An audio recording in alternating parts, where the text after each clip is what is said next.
Loud versus Eternal Esports. I'm really looking forward to this match because both of those teams have won their quarterfinals in a 3-1 fashion. Very convincing, looked super strong. And if anybody can still make it so Loud does not end up in the grand finals like they've been so often, this is the last chance. Eternal has to make it. Yeah, I'm surprised that I was gonna call out the melody that the stats show up, but she was directly banned. So yeah, that's something that we don't really see on other regions, and that's those kind of aggro picks that we could expect here. We saw the Max that is not that aggro, but make all the combo a bit more aggro, right? Everyone can get that speed up and push a bit, and yeah, let's see the last pick.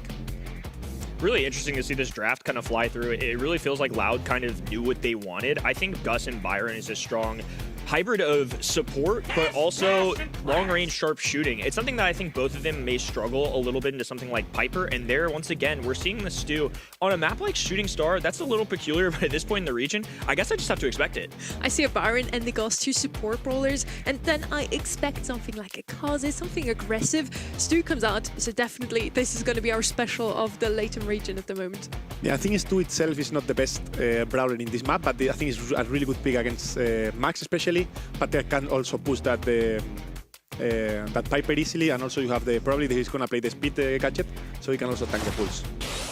Well, here we go. Semi-final #1 for South America. Loud have been top dogs of the region for a long time. Eternal, though, no strangers to the limelight. Motep, Jubileo have been a part of some phenomenal teams. Have been to things like the World Finals, LCQs, and now Kawe joining them after having a really successful 2025 season. So far, Loud being stuffed in their spawn right now. Just the oppression being felt from the Stu skating up and down is making Max's life really difficult. Yeah, it's really interesting to see how in this meta where the pressure is everything, the team that is losing on the start is always the one pressure, right? The one that have the pressure that they always seems like the team win is the one on the spawn hiding, but that's completely normal, right? You have much less to lose if you push, so it's really easy for the losing team to keep pushing. Equal trade, but Blue Star, of course, separating Loud from the rest. Going to be using things like that phase shift to ensure that they get that Blue Star off the rip. Otherwise, they're just going to have to rely on a speed zone and just how the map plays out. It's going to be Loud grabbing that every single time. And now a little extra speed going down for Max herself. Yeah, I think Byron is kind of tapping. He's getting super really fast, and he will get a 1 or 2 hypercharge in the whole game. Yeah, the first one, he can get some kills, he get one, and they are still, they're winning. They just need to hold a bit, and they have a really good team to hold. I love how your immediate mentality, I mean, just goes to show that you've been in the pro scene a while. The second you take that lead, we're good. Let's don't overdo it, guys. Let's just chill out. Let's make sure we just hold our positioning. We don't always have to play offense. It's not always about hitting that 20-star threshold. Sometimes it's about taking a lead and maintaining it. Yeah, it's really important to know when you are winning, when you are losing, right? Seems obvious, right? But it's easy to feel like you want more, that you can get a biggest lead and risk it too much. Eternal won't get greedy. With the shot clock going down, they will slowly back away. They just have to survive this Loud splits. Stu skating up and down the map. Vengeful Spirits going down for Kyle. Dog, a pull goes through though. Kawe trying to hold on, pouts the super, and the heals go through. Oh, absolutely filthy. I can't believe Eternal survived all that. Yeah, that was insane. The guys waste everything on surviving. That was insane. He also even dodged a few bullets. In the other side, the Piper was dying, so if they get the refrag on the gas was not enough, if I'm correct. So they defend really good. Yeah, all that going down in the blink of an eye, but Gus shield going up, Byron heals going out. That's why it's such a nasty combo, because there's just so much potential to keep themselves afloat. Stu, like you mentioned, untraditional, but in the middle of this map, does typically benefit on a one-on-one versus Max, but the team play has just been a little bit better for Eternal. That's a great start for Loud, though. Firecrow gets the frag on that top left-hand side, so now it's Blue Star plus some. Yeah, I mean, the Stu seems really weak on the open, but once he gets a wall, it's really dangerous, because in short terms, he can really do a lot of damage, right? Triple tap on any of them is pretty much a kill. So yeah, really dangerous when they step into the next wall. Eternal, of course, benefit from this indestructible. There's no way for Loud to get to it unless they get around that wall to destroy the speed zone. Adinho now flanking on this left-hand side, destroys all the walls in the bottom right from the teammate, just to give them a little more ability to dodge out. These sharpshooters kind of rely on the open space, and Piper especially is going to benefit into somebody like a Byron who doesn't quite match. Yeah, the Byron right now have the best matchup, right? Especially when she's opening. So yeah, he has a really good matchup. The team needs him to pop off it's a bit risky always when you rely on a single brawler, but I mean, it's working right now. Super speed goes down. Motep has to use a super just to preserve his life. Teammate there to cover for him. Now super being charged up for Gus. We'll see if they use that for defense or if they enable somebody like Jubileo to go on the offense. He needs a super first, though. Yeah, it's really good how Loud adapt his gameplay to know what can work for them. And Piper just need to follow the Byron all around the map. Loud now, taking their time. Significant lead, 30 seconds on the clock. They're just trying to hold possession here. They don't want to keep themselves in the back heels for too long. They have to have a strong presence, work their way up, and then make sure they're not taking down this late game. Yeah. The Piper is... Oh, that was fire. The Piper need to get the kills. She cannot die, never now. It's one kill different. They need to kill Edinho. Edinho or Jin, both are fine. But it's okay. Yeah, ooh, and a nasty pull goes through too. Loud may have dropped one kill there, but the Gene pulls at the end of the game. A couple extra tags go a long way, so that's a beautiful bounce back there. Loud just never really felt like they were trapped for too long. I think that wall break from Piper made a big difference too, just giving them kind of space to work with. Not only does it allow Piper to land more shots, obviously sharpshooters love that, but for Max, it's more maneuverability. Now she can dance around, use those phase shifts or just the natural juking skills to kind of avoid these tags. Yeah, the first seconds of the game is really important. They need to try not to feed too much the Piper, because if Piper start opening, it's really hard for them. So they kind of need a slow game to pretty much get supers and avoid the other one to get super. Piper definitely got a couple tags, but it will cost her life. So a 2-1 lead for Eternal. The Blue Star is still something to watch out for, though. If Loud get a single frag, they can reswing, and now surging up the map as well. Jubileo just relying on holding on and hugging this right-hand side wall. Speed zone there to give him a little extra benefit. Kawi left on an island on his low on the left-hand side, and Loud still continuing to play this Max comp as a unit. That's a lot of times what you'll see when Gene and Max are on a team together. They need to shout over and over, please don't feed the Piper, please don't feed the Piper, because even the Jin pull, they can dodge it, they can tank it, look, they just dodge it. But the Piper opening slowly will be a win for them. Ooh, and a nice Byron super there. Keep themselves afloat. And that missed super out of Kyle Dog. Now Eternal can play around that. Loud are significantly less threatening in this moment. It's going to allow Jubileo to move up on this left-hand side, give himself a little space. Eternal still haven't really climbed their way out of spawn, but Loud haven't gotten aggressive either. It's a little bit of a stalemate right now. Yeah, I mean, Kawi is right now pretty much holding two of the players, Jin and Piper. I don't really know how he's alive. He cannot really heal up against a Jin, and he's dodging really good against the Piper, so he's doing a really good job for his team. Also, Byron is healing. They are having a really good synergy right now, and that's what we need to do. Now really going to be tested as this clock starts to dwindle away. Super available for Gus as well. We've seen the survivability that it can bring to a team, and Loud, I think, really starting to gear up. They're going to work their way up. Imagine this left-hand side, max speed for the final seconds. They want the closing kill. Yeah, it's a last push. They are having everything, and they are going to put everything that they dodge. That was really good shield. Maybe they can get a frag. They do. Oh, and a nice response from Eternal. I thought Loud were going to be able to just walk away from the situation. Instead, though, they have to move forward. Oh, and another takedown for Eternal as well. Beautifully executed. Just a situation where Loud were in full control. They waited. They gathered all their resources. Max speed, gene pull, all at the ready for one closing moment. They get the kill. Good on Eternal, though, for a nice heads-up play to be able to respond immediately. Yeah, I mean, they got the kill, but Byron was hitting the right shots on the Jin, so he couldn't keep it alive. Maybe he could have been tanked a bit, because I think the other two brawlers were almost full HP right around the Jin, so you always need to take care of your healer, because he cannot heal itself, especially. I'm really looking forward to seeing those stats. We talked a lot about how Motep and Pekka are not playing together anymore. They've been for so long. And I think we answered the question. Motep can still perform even without Pekka at his side. He did super well, and Byron had the most stars in the end. I do want to see the stats, because I don't know if he actually had the most kills as well overall. And the underdogs are now in the lead. Sunny's happy. Are you too, Pedro? I'm happy because I know Loud will not give it so easily, so for sure we're going to have more than 3 sets. No 3-0, that's super nice. And we're looking at the stats now. Motep did in fact have the most kills on his team. Edinho, I think they wanted the Max to have a bit more value, Kenny. For sure, and I mean, Max isn't necessarily built to be some aggressive top-tier killer, but alongside Gene, it's a great synergy, and it allows them to pick the Piper as well, because traditionally, Piper's not going to do well into Gene or Max, so I think it gave them a gateway to kind of do that. I just didn't feel like, especially in those in-game scenarios, I think they had an opportunity to win. They got themselves to those final closing moments, and things just went abrupt. It was a beautiful exchange out of Eternal. I think at some point, you just have to give credit where credit's due. They really played that set well. And in the end, exactly what we kind of said beforehand played out. You come in with some new ideas, you pick up the stew on Shooting Star, like the squeak on Golden Gulch, and it works out. Mm-hmm. Yeah, I mean, in the paper, yeah, the Jin Max is have much more synergy, and the Piper right you is really Jin Piper. You put someone low, then Piper finishes the kills, then much speed, easy to pull. But to be honest, the answer of Byron healing, gas shield, Stu going all around was really good to stop that. I really like to see that. Let's see if we're going to see Stu once more, because on this map, he was always a good pick as your mid-brawler. For the gem carrier, you want to have something with not too much range on the map, like double swoosh, because the gem carriers are actually quite close. So in this one, we see a lot less of 8-bits or Pam or Pierce, all of those other options for gem carrier. We see a lot of Sandy, Stu, Janet, something like this. Yeah, I think so too. I mean, IMS is in a must-ban category for me on this map, for the map and mode. You're going to see it there. So immediately, if IMS is banned, you know the other team is going to have that first overall pick. And this flex one that they're going to go with is Crow. I like Crow for a lot of reasons.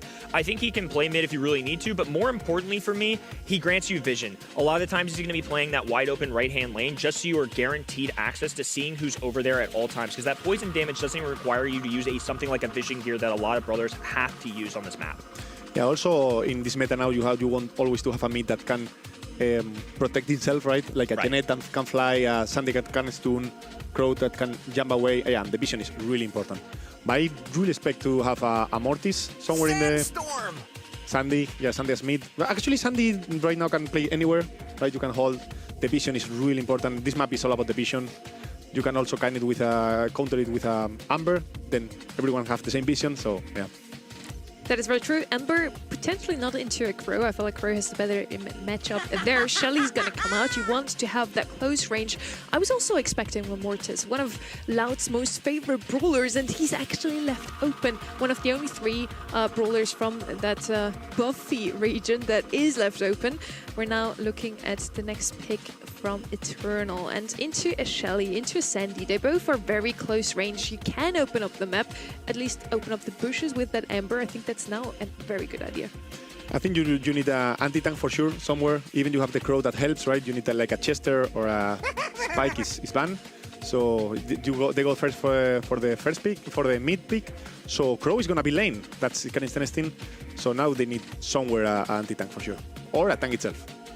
Yeah, do you just grab a tank? I mean, we see Shelly on this other end. I'm scared for Eternal that if they don't beef up enough, that's going to give gateway to Loud to just click the... There we go. So they do grab that anti-tank that you mentioned, because I don't think if they had that 6th pick was just clearly going to be something really beefy just to make sure they bolster themselves and can kind of overwhelm the enemy. And as we already mentioned, Mortis would have definitely been picked up here if Chester wasn't on the other side. It would have been such a free matchup into that Jean and Crow. Now, last pick for the side of Loud. I would like to see something with a bit more range here still. Potentially no tank into that Chester. They're going to go with Mortis anyway. Never mind. The Chester potentially not enough, Pedro? Yeah, I mean, I didn't expect them to pick the Mortis, but I did expect them to go aggro, like a Lily or some kind of something Ali. aggro to put Ali, to put pressure on the gym, so he can help with the vision. He cannot do these easy pulls, but the Mortis can still work. And we're heading into map number 2 now. Loud versus Eternal. Loud, the ones that are the clear favorites, are now in the back foot. Eternal have the potential to set up an even better lead here. 2-0 for Eternal. That would be something. Boy, and I'd love to see it too. Just a little shake-up in this region never hurt anybody, but Loud will not go down quietly. It's going to be Adinho starting off in the mid here. You mentioned it, Pedro. Sandy can be somebody that plays the mid on this map, especially with how close it is compared to the other lanes. It really is that mid to close range engagement that he thrives in. Yeah, we're gonna see a really, really weird map, because every team have something that plays up for chaotic, that enjoy the chaotic, like Jin. When you are not in a good position, it's an easy pull. Then Mortis need to obviously do it chaotic. Shield is gonna swap all around, break some walls. It's gonna be a really fun game. This also changes up because now that there's a super for Jean, Sandy knows that if he oversteps, he is a goner. Motep is going to take advantage and try and grant positioning. Dog there to match on the other end to dive in from Motep, but a stun there coming out of that gadget from Adinho. Beautifully played. A very interesting use of that super though, but we know it. Vision is so important, and now they've got positioning and the vision. Adinho even dares to grab an extra gem. This is domination from Loud early.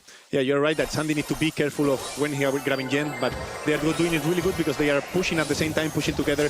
So first Mortis go, make a bit of space, then Shelly pushing the right in the side, so Sandy can grab so easy gems. Staggered Brawlers are going to lead to a great equation for Loud. Now they've got 9 gems. Hypercharge Super though. Motep dives forward. Fire Crow away from his teammate. So Adinho forced into the back lines. Is Cowway there to protect him? They just need to find any axes, any semblance of control, because otherwise Loud just have 1 gem away from a countdown. Yeah, I think Mortis will just grab it and bring it down. Maybe he dies after that, but Adinho will be able to grab it. So Mortis going to be looking for a delivery. He's bounced away. Instead, it's Adinho, though. This is ideal. Now, 1 Brawler concentrated with all the gems. They're just going to have to hold on and play defense. This allows Fire Crow space, Kyodog, the freedom to push forward and just protect their teammate. There's a super there for Gene, but so far at a magic hand distance that there's just no chance. Loud with a big bounce back in game number 1. Yeah, I think the early is really easy for Loud, right? They were going to get most of the gems. And Eternas just rely on a good pull, on a good jump of Crow. But even if you do that, Sandy is really well protected by Sandy and Mortis. So it's a tough matchup for Eternals. Yeah, it looks like it was just a great Loud draft, and I think by drafting Shelly early, it almost traps Eternal into going anti-tank. If Loud wanted the Mortis, that was probably the way to do it, because now it's the other side playing a little bit of mind games. They have to force this Chester pick a little bit. The Gene is interesting. I don't feel like I see it as much in this current meta, just because of how aggressive it is. Gene is somebody that doesn't do a ton of damage, obviously can swing games with that pull, but you're not going to want to pull a Shelly. You're not going to want to pull a Mortis. It's just really tough. Really, Sandy's the only option. Yeah, Sandy, Shelly, Gene, sorry, right now needs a lot of supports, but I don't know if any support can stop all the aggression that Shelly and Mortis give. So it's, yeah, a hard matchup. The pull is not that good right now because maybe you pull the Sandy and then you have Mortis on top of you. Yeah. So literally you pull 2, so it's really, really hard. Yeah, definitely a tough one to figure out. Despite maybe fumbling a little earlier in this game, it's Loud who are able to reclaim all of those gems. Now they've got space. Motep once again diving in, but it's not equating to kills. It gives them vision, but it's costing him his life. It's still allowing Loud access to the mid. I think we just got to see some more pop-off plays from Eternal. It just feels like Loud are executing better right now. Yeah, Eternal needs to also keep the super. Now they have 2 hypercharge, but they need to use it all together. We have been Crow jumping like 3 times by his own. Now they could. Now it's a good one. They did all together. Now Chester have also the purple button to protect. They did the team kill, and now they need to hold it.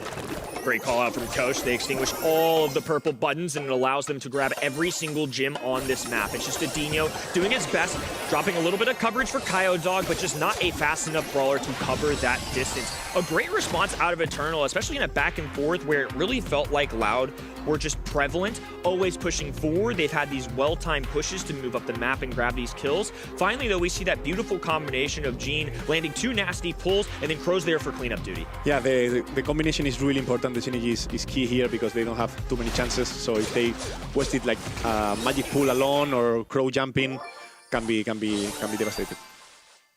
Jubileo once again going to start off in the mid. Adinho rotating to the left-hand side. There's those daggers going out for Crow. It's the vision that this map needs, but because they're forcing this left-hand side a lot for the red roster, allows Mortex to kind of creep forward, dashing in, doesn't charge that super in time though, and now with the poison, will have to fail away. Thankfully for him, Kyodog is there to cover. Yeah, I think they try to do it a bit chaotic again, so they can get supers and hypercharge faster, right? If the game is chaotic, it's much faster than if the game is frozen. But I don't know if that's the best idea against a Mortis though. Running Reckless. Maybe not the play as Adinho will rotate back to the middle of the map. Mortis once again in super. Only makes a little bit of connection. Of course, Crow's going to dwindle how much healing he gets out of that exchange. Kyodog low HP. Poison will bring him to the ground. A little extra tap there. Eternal down, but still I feel like maintaining their lives enough to where they're going to be able to scoop up all these gems. A missed pull, definitely devastating, but at least they've matched the count a little more. Yeah, well, Kyle did a really good job. He was able to push on the Chester alone. Even he was really close to death. He pushed really good, so Jubileo could grab a couple of gems. And now they're tight. Oh, and Cowboy's able to get this takedown. They don't dare go for these gems. Fire Crow intelligently just going to leave these behind for the traditional gem carry. Doesn't want to harbor those. That way he can get up in the enemy's face, can let loose, but doesn't have to risk giving away all their treasure. Yeah, I mean, we just saw the Gene wasting pull and hypercharge again. When you know your Crow had the scene, they could have literally did the same as the previous game. And they are, again, playing alone. If it's not the best, maybe that, yeah, it's going to be painful. Doctor ordered a little more team play, and Eternal are going to have to figure it out here, but they're losing members fast. Jubileo left alone. Motep has a hypercharged super, and now they're almost going to have to force this. Team play going to have to be more than enough here. Hypercharge going down. No teammates there to back him up. Left all alone. A little poison going down. Kaio Dog a little weak. They have to find a kill. The hypercharged super just enough, though, for Kawe to expand. Jubileo has to back away. A great bounce off. Now they can collect these gems from the mid. It's at least a little more even a Fire Pro, though. A great job scooping these up. Motep looking for a frag and can't quite get it.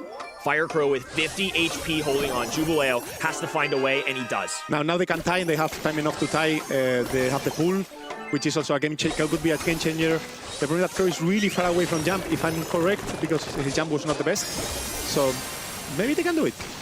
11-11. This one's going into overtime. That takedown pivotal, though. You can't afford to lose any members. Gene has to run for the hills. Motep there to cover. Kaio Dog doesn't quite get a full blast. It's an exchange on both sides, though.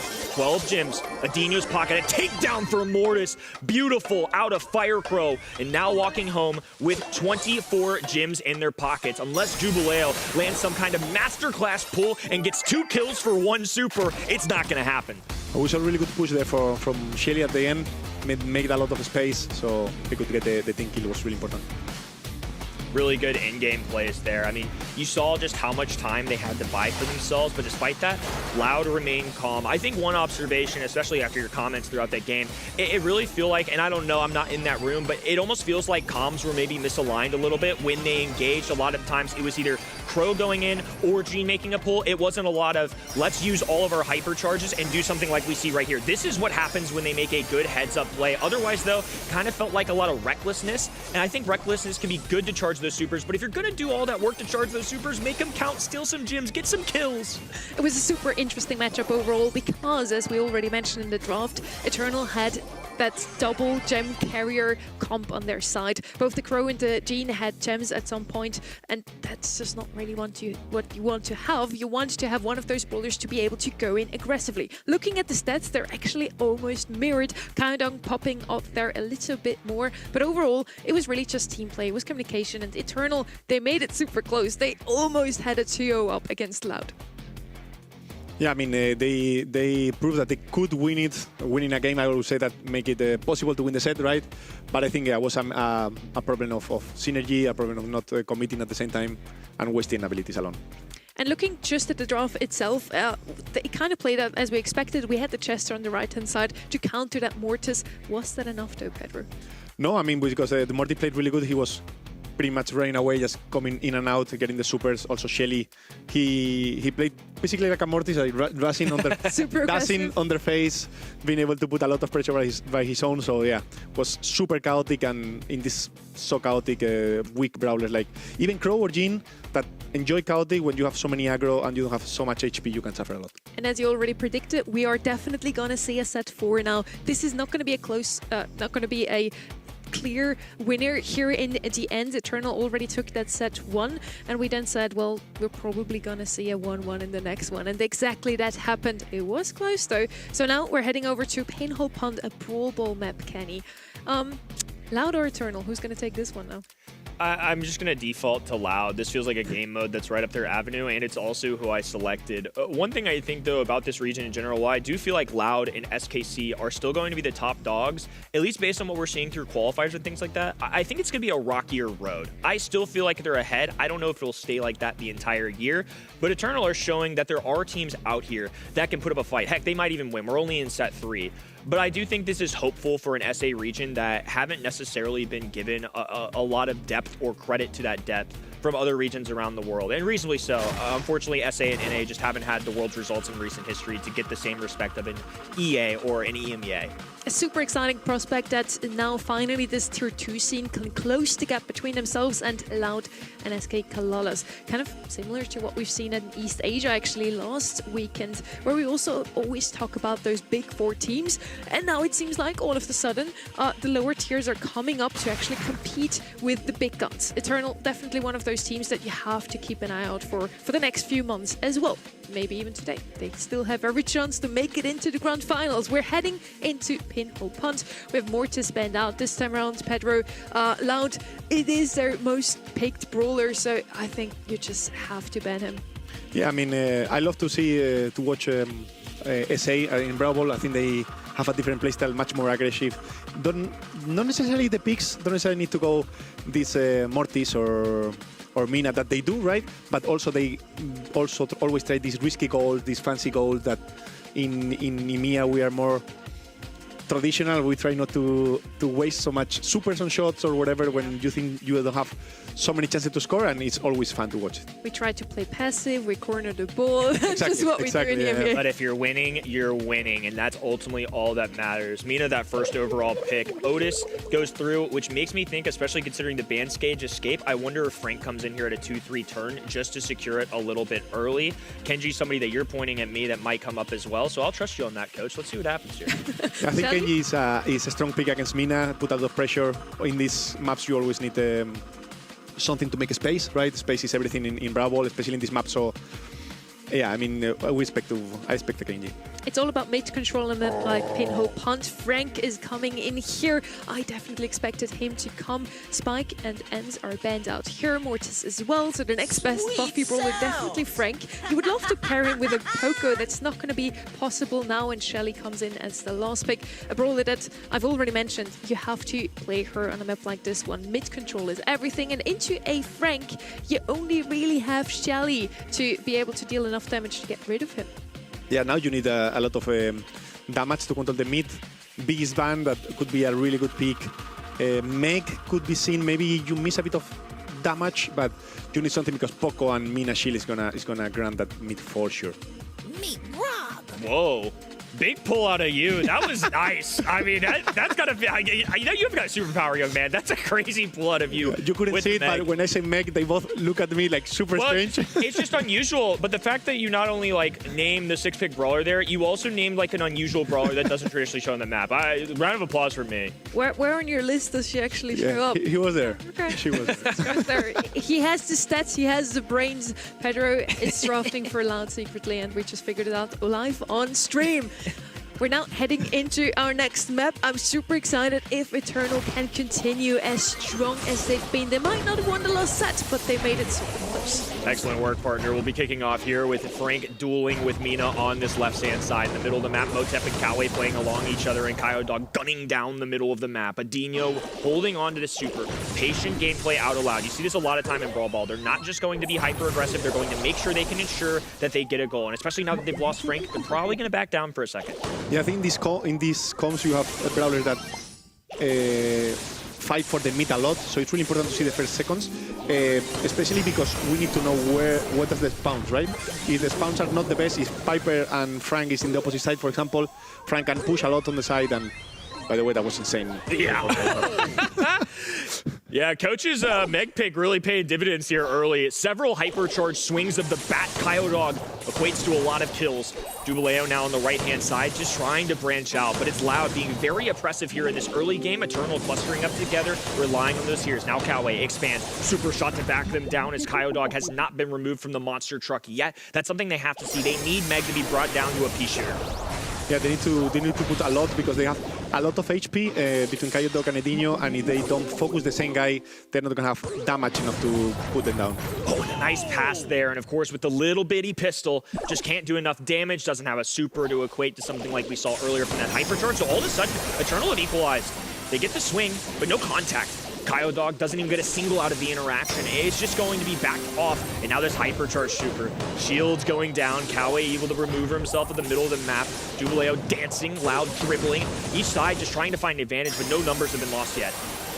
Well, we can see how important are the hypercharges. We have seen basically right now, like I think 5 hypercharge missing or used without hitting the super. That is really important. We can see how the top players really respect those abilities, right? When you see a Mina without super pressing the purple button, it's really important to feed. When Notice comes, also the shield from Mina is really important. Yeah, it's really important how they manage all these abilities. Ooh, a little bit of a whiff there coming out of Jubileo, and now he's going to be stunned. Oh, but that's a nice gadget coming out of Motep, so a creative use out of it, but it's Loud. With the numbers, unfortunately for them, they don't have the positioning to go for this ball. It's currently positioned on that top right-hand side. How do you see overtime kind of playing out here? Yeah, I think I see the blue team with so many hypercharges and the red so close to them, and it's all about how they manage this. Well, now they've got the shield going down to protect themselves. Jubileo, cleanup crew, able to move down this right-hand side of the map. Just using what's ever left of the extra buttons there from Shelly. But once again, back down. This Meg has just been a force to be reckoned with. Really aggressive up the middle of this map. It's got good DPS, solid amount of HP. Eternal leave the ball up top. They're gaining positioning, but without that ball, they certainly can't score. Yeah, I mean, they are going for the tie, right? They sold themselves. They don't want to. They think they are not going to win on open, and they are just playing safe, trying to tie, and then they have probably a better strat for the next game. Loud sense the weakness. They know that Eternal are not playing for this win, so they just get rather aggressive. Jubileo doesn't quite connect the tornado. This is good for them, though. Meg does not get back into that monster truck. Instead, she dies. Now Jubileo getting a little more antsy. Let's see if they bring this ball up. Yes, they do. They are going for it. Fat splatter on the ground, but Eternal need to be careful. I think gonna assess the situation and make sure that they don't just give this ball to Loud for free. They're gonna put that ball right back in the corner, play for these 2 seconds, on to the next round. Just like you said, this is not your traditional overtime composition. When all those walls go down, they need that close range interaction. Yeah, I think it was risky to grab the ball right when you have a plan not to, grab it. Yes, because someone coming back to grab the ball make you lose a lot of pressure, and it's really important that the whole team stick to the same plan. Also, we saw so many hypercharges and so many hypercharges missing. Yeah. I hope we don't see that this game, because yeah, they have a lot of HP, so they feed a lot, and we can expect a lot of supers. After Dog's pop-off play, a lot of misses, and honestly, for both ends, it hasn't been perfect. It's been scrappy, but that's what we love about South America. Despite the chaos, we always get some big-time plays. After all that hard work, the ball's only moved about 2 inches. Dog still remaining in mid, all the reinforcements coming back. Now bouncing up to that left-hand side. I'm looking for a Dino on that right-hand end to create some space. Yeah, they have all the pressure. They're gonna try to go for the goal here. Shelly's coming, maybe he can do an insane play. Let's see if we can see something. No, it's gonna be a goal. No chance there, and plenty of health points to go around for Loud. All 3 members standing tall. It's one of the beauties of Meg as well. It has a decent amount of HP, it does a ton of DPS, but ultimately it has 2 lives. There's a swing that absolutely did not miss. Now a purple button being popped for Dog. Adino will activate one of his own. Noise-canceling headphones going down. Super being activated just to ensure he can get this off for free. It's another takedown. Eternal just rotating brawlers right now. Loud, though, just up in their faces, in their grill, nowhere to walk. That's a big pushback from Coway. They're doing everything as possible to try and prevent this goal, but it's not quite enough. Loud will take the game. Still a few misses there. Like the Frank couldn't time really good the white shield. They miss a few supers also. I mean, I'm surprised. Yeah, just a little sloppy. Not what you're used to seeing out of this level of competition. Yeah, I mean, I didn't expect this kind of players. Also, they maybe don't need it. We saw that, right? But was surprised. So not perfect, but nonetheless. Loud managed to squeak by with the win there. Dino already weak in this interaction on the right hand. And Mina and Frank have been battling back and forth in these early games. Now Motep rotates to that left-hand side. He doesn't do enough damage, though, into something like an Otis, so he'll need backup. We see Jubileo rotate over to this left-hand side. Coway up in the face of Dog does go down as he explodes out of that mech. He's got a little pistol meant for Motep. Squares him in the face, but a heal will go down to preserve his life. Yeah, Coway with that Shelly now, he's trying to follow a bit more the matchup, which should be Frank, right? You would suffer a lot against a Notice or a mech, so you need to look for a Frank all the time. And if you are able to hold the Frank, that is probably the one that is going to put more pressure. Not more damage, but more pressure because of his HP, right? You should have an easy game. Ball back in Loud's hands. Hurricane of Violence going down. It's going to allow for them to get a kill. Frank just swinging wildly. Hammer hit now blows up Shelly's face as well. Firecrow with an easy waltz forward. Loud strike first in game number 2. Eternal just haven't found a way to knock one in the net yet. Yeah, I mean, we see Loud now learning from the mistakes, knowing where to put each matchup, running away. And I think Eternal is not like realizing that's happening, right? And they are not really following the matchup that they should.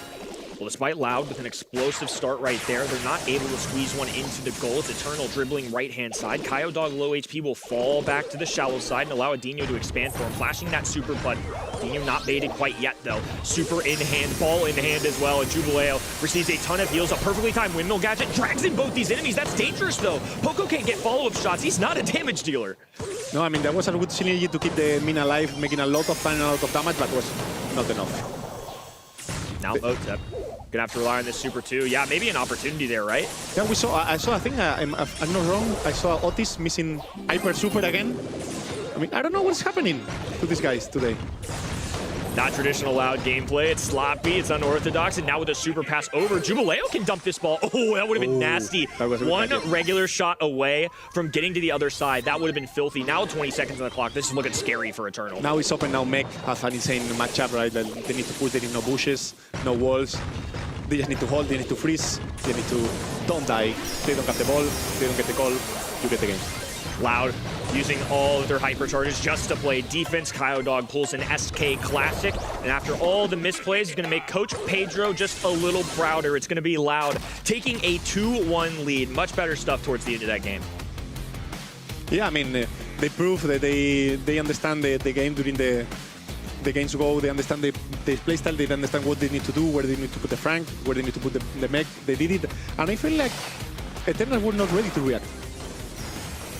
Just felt like the game plan wasn't quite coherent enough. I don't know if the Meg caught them off guard a little bit at the end there, if the Franks was just enough. I like Poco on this map, but one of the issues I find myself frequently running into watching professionals at this level is if you're not putting out enough output of damage compared to the enemy team, if Frank's getting too much, if Meg's too much, there's only so many heals that can go around. He is a group healer, but if your team's spaced out across the floor, if Mina and Shelly aren't perfectly next to you, it's just really hard to get maximum value. And I feel like that was exactly the problem. If you get Poco on your team, but you're missing out on Frank, you're not going to have enough DPS to actually take him down. We look at the kills here, and yes, it's not about kills in this game mode, but they were barely alive on the right-hand side. I mean, that's crazy. It is actually crazy. Kawe did a phenomenal job, Jubileo as well, at just pushing them back, creating a lot of pressure, even if their teammate was down. So they basically played a 2v3 at times and were able to still get the best out of those situations. But for here, the draft was definitely on the side of Loud.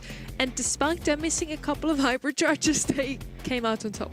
I mean, that gives Loud even more reason to say that they have the best draft, right? They miss so many supers. The Otis, I think, miss every hyper. And they still won. I think he missed every hyper. I think he missed every hyper. And a couple normal supers. Let's get a fact check on that. Yeah, if he did, that's very unfortunate. I need to say that some of the miss was a bit of play from Mina Shield, but even. But nonetheless, stat's a stat.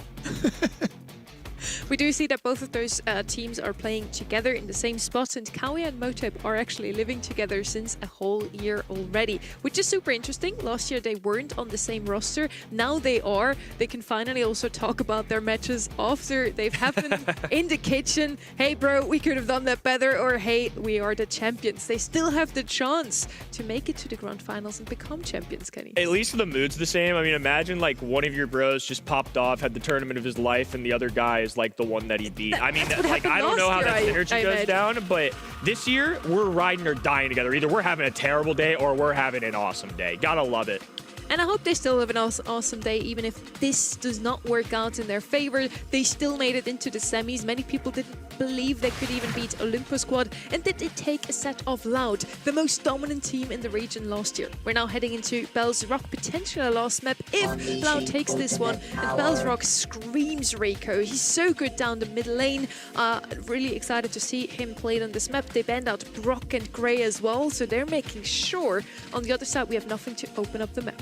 Yeah, I think you can always kind of try to stop a Rico with a thrower, like a Tick or a Sprout, but the Rico can still work. Like I have heard so many Ricos that say that they can deal with any thrower in this map. Also, Grom can be not a problem, but tools to stop him. But I think can do a really good job. They're putting their money on Mina once more. Didn't bring them any luck on the previous set. Let's see how it goes down in this one, Kenny. Well, now that they've got the Brock and the Gray out of the way, a lot of those wall break options are gone, so this is going to give Ollie an easier time. Now Rico's got more walls to stay up. I mean, are there any, like, standout ways to kind of deal with a composition like this? Because Ollie's not as traditional as he used to be. He still shows up, but what are teams doing to combat him? Why isn't he showing as much recently? I think it's a really good tool to stop all the aggression, because you can still work around the wall, and you are able to help all the teammates and to stop, like in this case, a Mina or a Cathay or a Kenji, whatever they can bring aggro. And the late game of this Brawler is insane. Yeah. They're going to go with damage here. Spike definitely good choice into that Ollie Max comp. And this is actually the first time I think we're not seeing RT on Knockout today. Heading into this match, it could be the last one. Loud could close it out here, moving to the grand finals.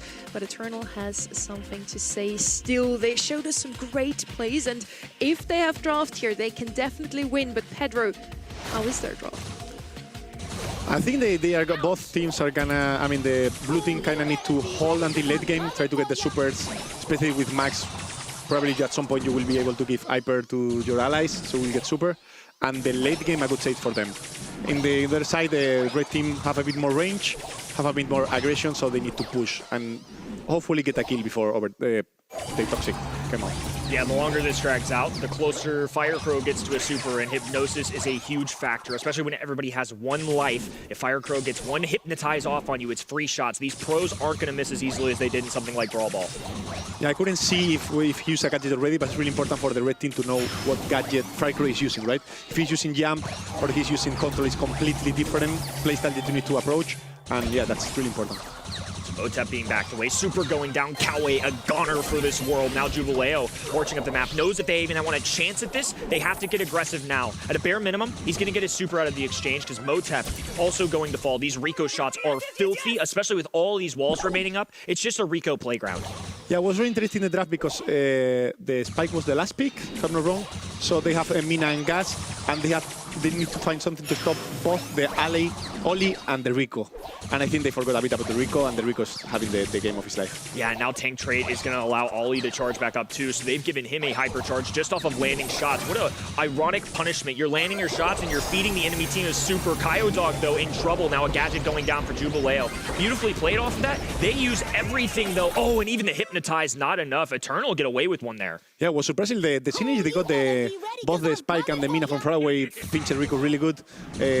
Spike super on top, then Mina come with a shield. He can come aggressive because he has the shield right to run away later, and they beat a really good kill. I don't know if they can do it again. No. Kyodog relying on this left-hand side. It is going to be Firecrow, the tank, playing in the middle of this map. Traditionally, where you see Kyodog doing that. He's got a hypercharge, releases. A little bit of protection there from Jubileo. Still weak on that top left-hand side. You can see a purple spike. That means his damage gear has been activated. He's got low HP. Jubileo, it's a runaway for the tornado, though. Motep on the right-hand side for the flank. There's only so many walls that Kyodog can operate off of. Excellent job from Eternal. The round one didn't go their way, but they used their utility very wisely. Full exchange of hypercharged supers there in that round number 2. And then in round 3, they played around that Rico super. Getting that gadget down and Spike surviving was crucial. Yeah, I think the Loud team is trying to get the win too early, right? They just need to hold. The Spike will not be able to push on the Rico. Mina either. Just put Firecrow follow on the Mina so you can control a bit to the game. And then just wait for late game, right? You will get supers, Spike should not, maybe Gas get it, Mina should not, so you will have more abilities for the end game if you just hold a bit.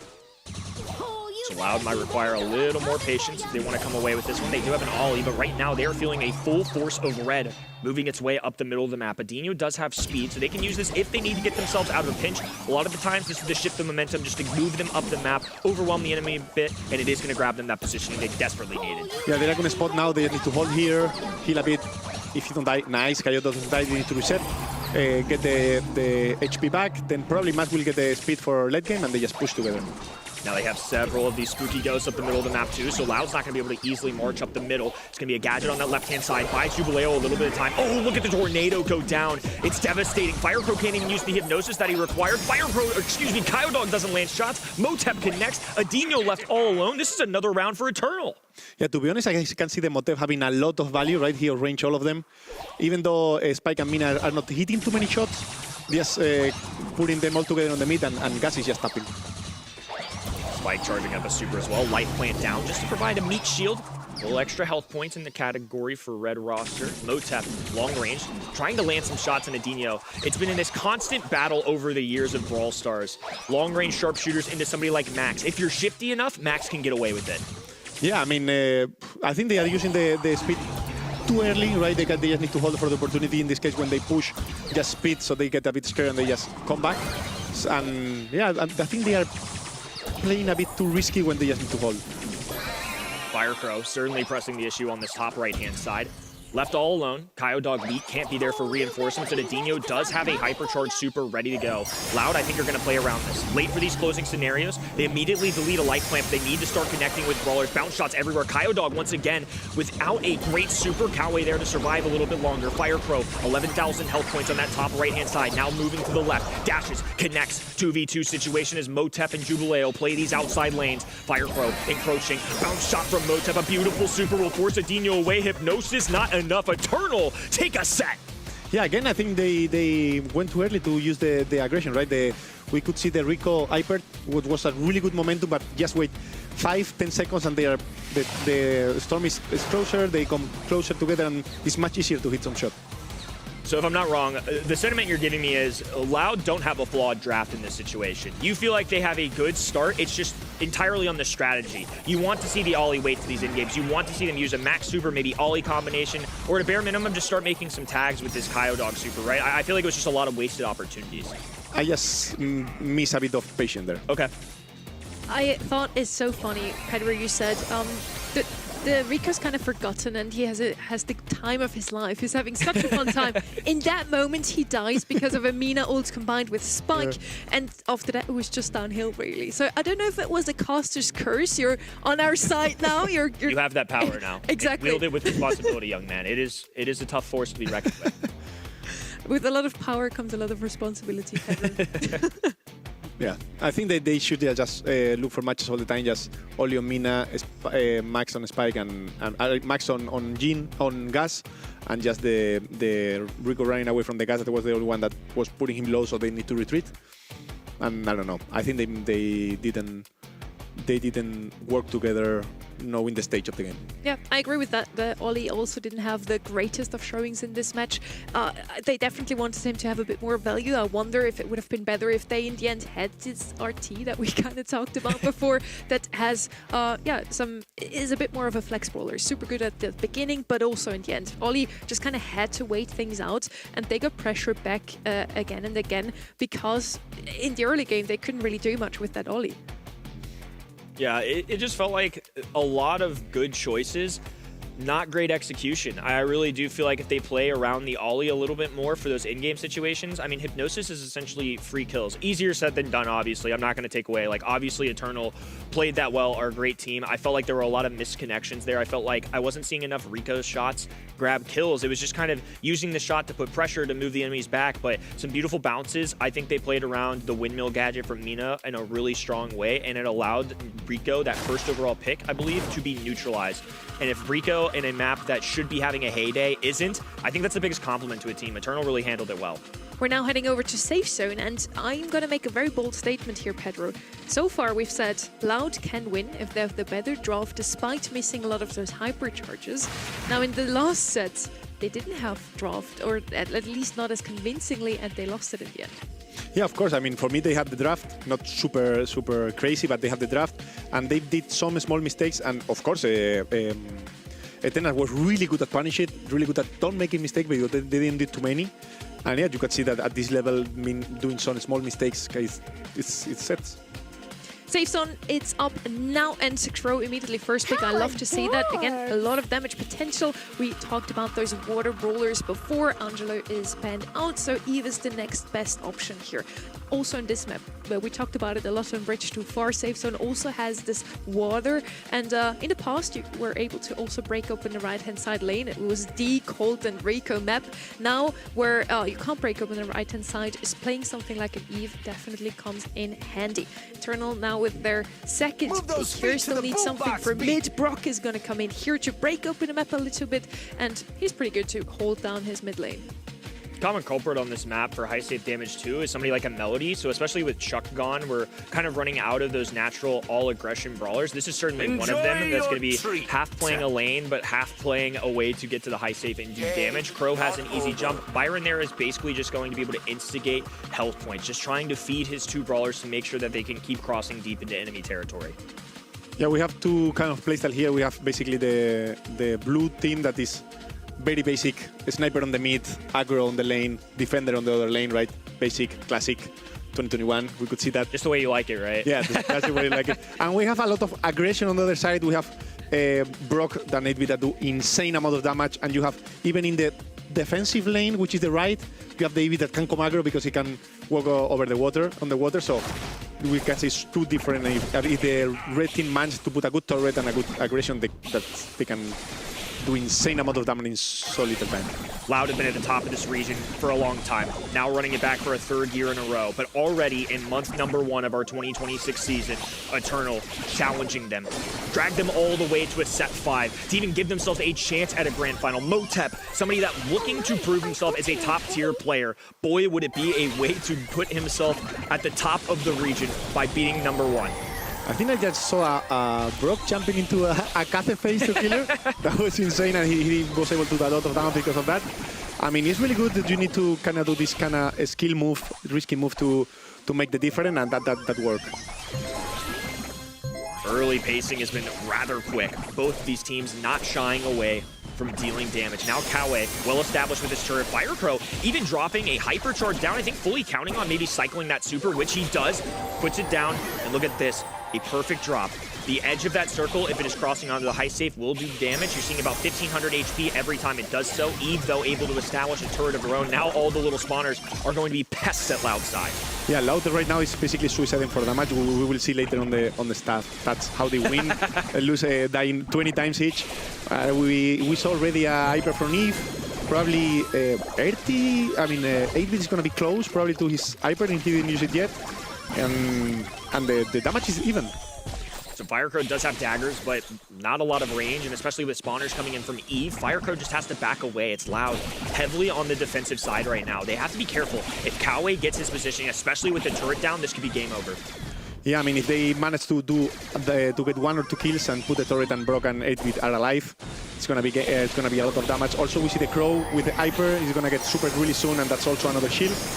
We are gonna see some really close ending here. Motep does squeeze by with 1 shot, but not enough to trickle to 25%. Kawe, though, with a long-range shot, will bring Kyodog to his knees. This is something to look out for as well. Adinu does have that hypercharged super. They have to make contact with that safe and pierce through it. With 15 on the clock, they're going to be rushing up the middle of this map. Adinu knows the go time is now, dives in. Not enough, though. He's not close to making contact, and now Eternal, on the other end, are able to dish out damage. This is irreversible in month number 1 of the year. Loud, number 1 from SA, have been put on match point. Not in the grand finals, we're still in the semis. Yeah, I mean, it was really, really good how they played with around the 8-bit turret, right? The first one was really defensive, then the second one was a bit more closer with the hypercharge, and then once they are ready and they have the control, they put an aggressive one, they synergy, then Brock and 8-bit comes together, Eevee take care of the defense on the Crow. They did really good job. A lot of drama in roster mania for SA, some last-second swaps, and Motep, a pivotal part of that. Wanted to make a name for himself, reunites with Jubileo, one of his old teammates, has high expectations. SKC thought they could do better, Motep thought they could do better. Right now, they are getting results. Loud with early control up the middle of the map, rockets raining down. Unfortunately, the main man I've been crediting fell immediately. Yeah, I mean, they kind of swap a bit the lane, right? They try the Brock to take care of the Byron, but no one can take care of the Byron. They just need to kill the Cathe as soon as possible, but they didn't. Dino relying on that shield, a little gadget, keep him afloat slightly longer. Spawners on that left-hand side will slowly deploy as Kawe establishes himself in the right-hand end. Firecrow does have that super, being puffed up with Kyodog heals, will dive in and instantly go down. Not a great interaction there for Loud. Yeah, I think they make the call of putting the Loud, put the game a bit more chaotic, right? Cathe right now is coming here and there, not only wasting super on damage, trying to get also help on the kill on Eve. I don't know if the best idea, I would go still for the damage, maybe the Crow is the one that go jump here and there, but for now they are being able to control the game. Feels like Firecrow's matchups are just difficult right now. It's been really hard for him to get up in the faces of the enemy team. The team play from Eternal has been highly focused on Firecrow. If they remove Firecrow, Kyodog as a Byron is not going to do enough damage. They have to rely on Adino at that point to hit those supers. He's not being fed a lot either. I feel like this is just a lot of great decision-making out of Eternal. Yeah, I mean, it's not that Cathe has a bad matchup. It's like Eternal is doing really good as focus her when he comes aggro. He still have the HP, the healing of Byron behind, but they are doing a really good focus on her.